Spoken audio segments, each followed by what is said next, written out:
2022 is long gone, and what a good year it was for video games. I figure I'll give you guys my top 8 games of 2022, and these are the games that I've selected that I played throughout the year. And obviously, the games I picked out on this list, not a lot of people are going to like, but again, this is just my list, this is just my opinion. So, again, feel free to, pick and choose which game you want. Now, in terms of honorable mentions, there isn't no honorable mentions in this. I just figure I'll just give you guys the games I've selected that I like this year, and that's about it. So, without further ado, let's get this countdown started. Number 8, Pac-Man World Repack. Yes, I know it is a remake of an old game that was on the original PlayStation, but honestly, I really enjoyed this remake. I was really surprised that Namco was planning on doing a remake of the first Pac-Man World, and I really enjoyed the first game, even Pac-Man World 2 and 3. Very, very good games, and after playing it on the Switch, I love the game. I know it is short, and again, the original was short also, but I had a lot of fun. I mean, what else can you say? It's Pac-Man World. Like, it's such a great game, and if you're a big fan of the original Pac-Man World on the original PlayStation, or just like the sequels afterwards, you're gonna love this game. Number 7, Pokemon Legends Arceus. Now, obviously, Pokemon is going to be on this list since I am a huge fan of the franchise and everything. However, when Arceus first came out, like even when the trailer first came out, I was a little bit overwhelmed with it. Mainly just on the gameplay and the way it was marketed.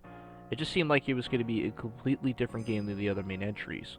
But when I got the chance to try it out, those worries kind of went out the window. In some cases, at least. Now, what I really like about the game, especially, is mainly just the main story, the missions, basically how you kind of like roam around the area. I thought that was kind of cool. The other things I kind of didn't really like as much was probably how you actually go up against bosses. It seemed a little bit tedious. I'm so used to like just battling and grinding and leveling up your Pokemon, and they do that in this game. That doesn't change or anything, but it's just the way they do it is just a little bit different, and it's something I'm not really used to since I played the games for so many years. But overall, the game is really, really a lot of fun. It definitely does add a lot of uniqueness to it. And yes, they do add some of the forms and everything, even for the starters. And some of the starters they kind of bring back from the other regions, like Cyndaquil, Rowlet, and Oshawott, and they are really cool. Like again, they're not bad Pokemon. But as for reskins, I mean, they've done that since X and Y and Sun and Moon and everything. So I mean, that's never gonna change. But overall, the game is really, really good. I think if you really like, mostly like Pokemon games or just a fan of the series in general, you're gonna really like this game. Number 6, Lego Star Wars: The Skywalker Saga. Believe it or not, I actually really love the Lego games, even though I don't go out and buy all the play sets and build them and display them. Like, I don't know, it's just not something I would do personally. But when it comes to the games, I really enjoy them. Like, I love the Harry Potter, the Marvel, and obviously the Star Wars is my favorite. And this one I was really, really excited for, since like this one is a remake of all the different Star Wars games. It has episode 1, episode 2, episode 3, episode 4. Like, it has even all the recent films. Like, it has basically everything that it has to offer if you're a big Star Wars fan, and I'm obviously a big Star Wars fan. Now, the content wise, it has everything to offer. Like, there's so much that you can do in the game.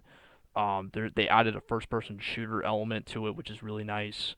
And yes, I agree that the crunch time for this game, they could have delayed it just a little bit, because you could tell like they've worked on this game for a long time. Like, I remember when this game first got announced, it was like back in like I would say 2017 was when the game first got announced, and like this game for a long time was pretty quiet.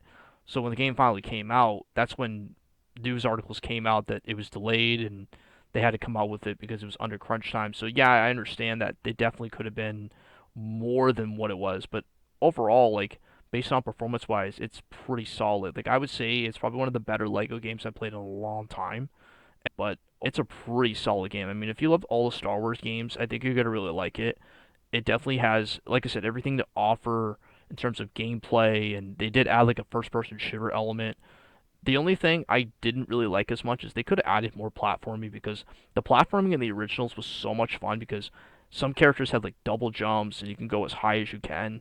I don't know, there was just so much charm to like how those games were when the platforming, because in this game you don't even do a single platform.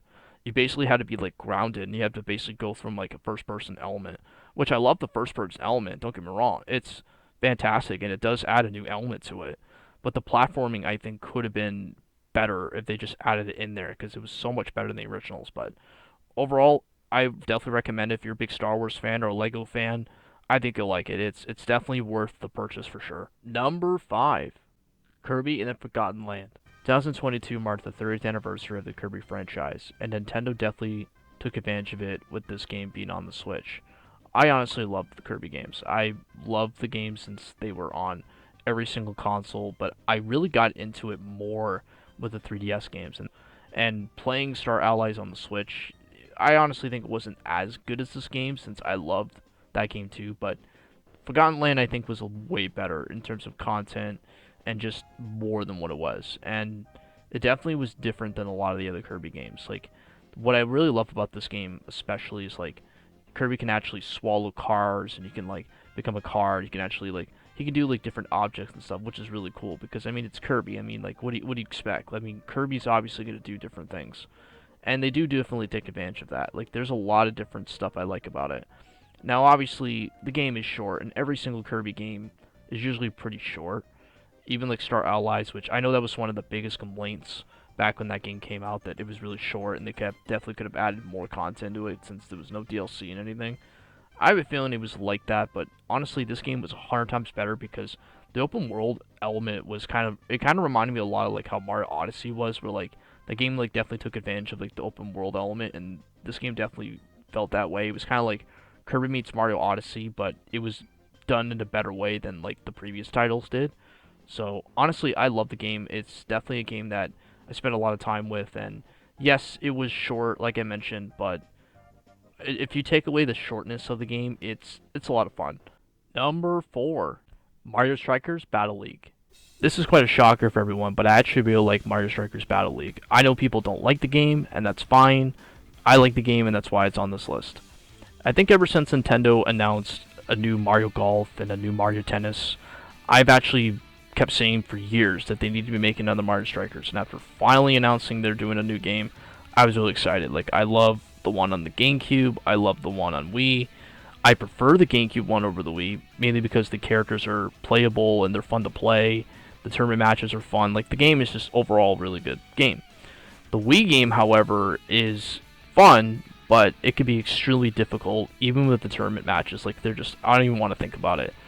Battle League feels that way too. Like, it definitely feels, it is a lot of fun, and it definitely feels like it has the same charm and appeal as those games, but the one thing that I will say definitely lacks the most, because this game definitely has, like, one flaw I would think, is mainly, I agree with some people that it could have been more. Like, they could have done so much with it, but I think in terms of, like, just the gameplay itself, it is fun. The character interactions are really good. Like, the character animations are really cool. I do like how you actually like give your characters gears, like armor and stuff that you can actually get with currency in the game, because you do actually collect currency in the game after like you complete a different like match and stuff. I find all the characters are fun to play. They did add some DLC over time. Like they kind of did that with like all the other Mario games from like Mario Golf, Mario Tennis. Like they did add that where like they added additional characters, and I mainly play as Peach, and Peach is actually pretty good in this game. Like in the other one, she was kind of okay, but in this one, they made her 100 times better, I think. All the other characters, I think, are pretty good. But overall, like, it is a lot of fun. And I do agree on one thing, that I think this game initially was supposed to be more of like an online game, but honestly, I don't really play the online on it. I kind of just fiddled around with more like the main games, but honestly, it is fun though. Like, I think if you really like the Mario sports games, or just like Mario Strikers on like the GameCube or on the Wii, like the ones that came out like back in the day, I think you'll like this game. It definitely feels a lot like it, but it does kind of do it a little bit different than those games, but honestly, it's fun. Number 3, Disney Dreamlight Valley. Disney Dreamlight Valley was a game originally I wasn't going to put on this list, but after playing it for 3 weeks on end, it had to be somewhere on this list. And yeah, it is on number 3, but again, this is just my list, so obviously the game's going to land somewhere on here. Now, after playing the game, and even on like the early access, which I know some people are going to say, yeah, the game's on early access, why are you judging it for what it is? Well, even if it's on early access, they're still adding in new content, and they have been doing that with like fixing all the bugs and glitches in the game, and they also added like updated characters and they added updated worlds. So like, in a way, the game is still getting support, and it's actually kind of funny because when the advertisements came out for this game, I don't think anybody knew what the game was going to be initially. Like people thought that it was just going to be more like one of those mobile games, or it was going to be like more of like an online base game, but it turned out to be more than what it was. It turned out that it was actually more of like an Animal Crossing game, except with Disney characters. Like, and I actually, believe it or not, like this game better than Animal Crossing. Like Animal Crossing New Horizons, like I tried that game when it came out, and yeah, I liked it that year it came out, but I found myself not enjoying it as much as I thought it would. Like Animal Crossing games are kind of hit or miss for me, but with this game, I think it definitely made more of the experience better than what Animal Crossing did. And I'm not saying Animal Crossing is terrible or anything. Like I know there's a lot of people that love Animal Crossing. I just Animal Crossing, in some ways it's fun, but you just really have to put the time in, and you just have to really have the energy to really put a lot of effort into like how you build your houses and everything else. With this game, you do the same thing. Like it definitely borrows a lot of the same elements as Animal Crossing, but instead it's more like the Disney characters and everything. So that's why like it definitely borrows that element. Now, in terms of like just the game itself, like I found myself really liking how you actually could build your own like areas, and like you can travel through like different worlds.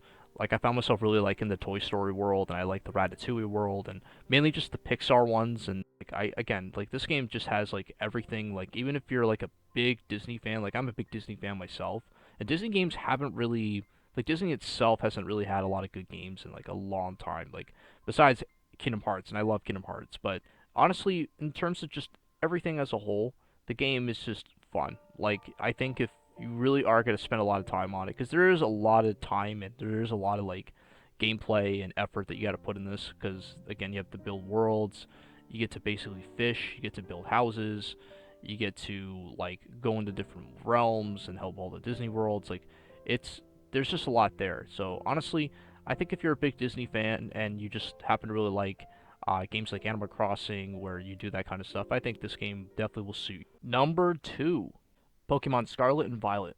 I know I'm gonna get a lot of shit in the comment section from people saying, "Oh, why'd you pick Scarlet and Violet? It's a terrible game. It's the worst Pokemon game there is. You could have picked God of War Ragnarok or Elden Ring. Those are better games." And listen, God of War Ragnarok, I was supposed to put on this list, and I could have put on this list, but I like the game, but I have not completed the game, and I can't put a game on this list if it's not completed.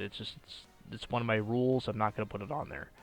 Elden Ring, it's a good game, but I don't know. It's just not my kind of game. I know people love the game. It's just not my kind of game.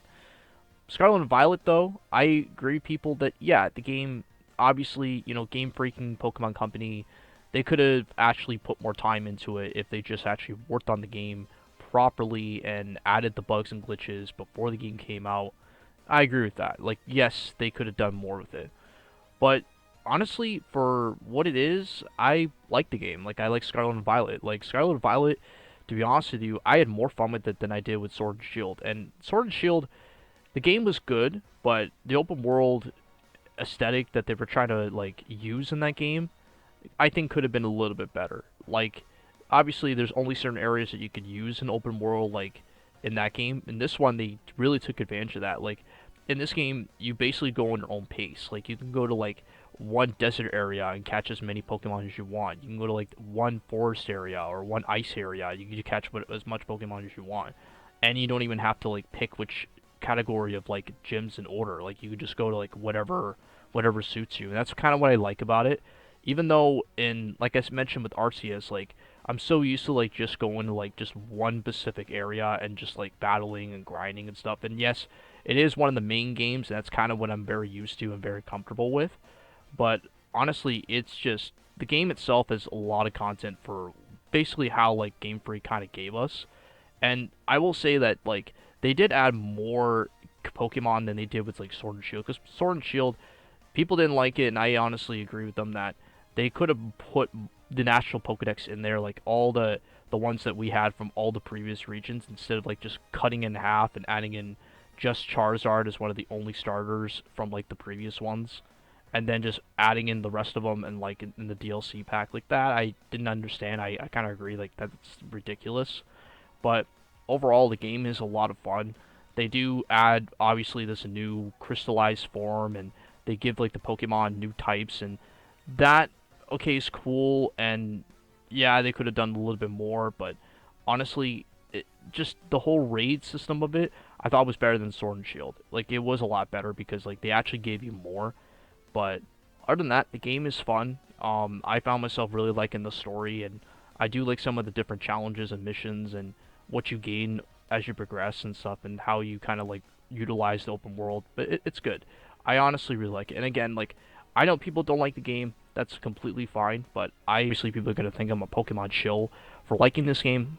But I'm okay with it. I think it's a great game.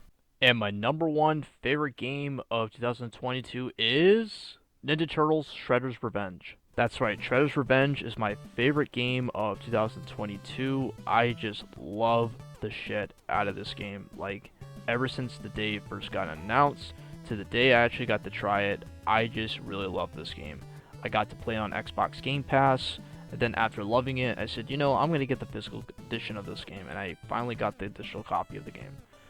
What is there to say about this game? It's just awesome. Like, the developers definitely did a great job with just how they made this game, with just the way that the game is. It definitely borrows a lot of like the original arcade games, like especially like Turtles in Time and all those games. Like it definitely feels a lot like that. I love how you actually get to play as like April O'Neil, Casey Jones. You get to play as all the turtles. I mean, it's just what can you say? It is just a great game overall. Like I really think we need to have more Turtles games like this. Like I know Ninja Turtles this year had an excellent year for games. Like they had the Cowabunga collection, which that was great, and then this game. Like this is overall, it's just a fantastic game from beginning to end. It is just awesome.